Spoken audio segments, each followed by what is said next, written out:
The city's street maintenance crew has a new weapon in its fight to keep our streets clear of snow and ice this winter.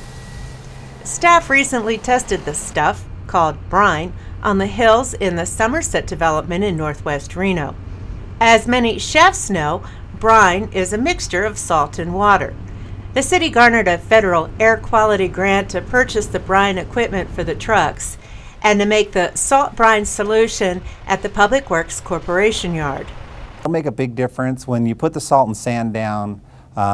When cars travel on it, it very quickly dissipates. It moves to the side. It gets blown around quite quickly. When you use the brine, when you put it down, it goes down wet. It stays in place, and when it dries, you have little tiny lines of salt on the roadway, and those lines of salt stay there.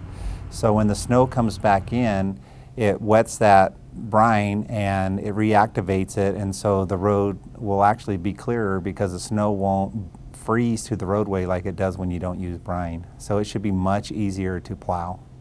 Daryl says the street maintenance staff will be laying the brine 3 to 4 days before a snowstorm on Priority 1 streets, steep grades, and bridges. He says it's better for the environment than the salt-sand mixture that was used in past years to curb ice on streets.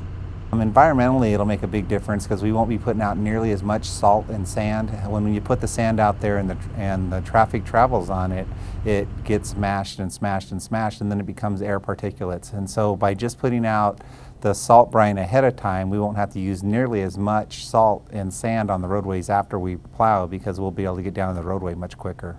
Daryl also says brining is cost effective. It costs between $3 to $4 per lane mile. It may also curb overtime because it's put down during normal working hours. Once the brine is on the street, the snowplow operators may be able to work faster to clear the street if there's not an icy buildup. For more information on the city's snow and ice control plan, you can go to the city's website, www.reno.gov, and find out which streets are a priority and plowed first when the snow falls.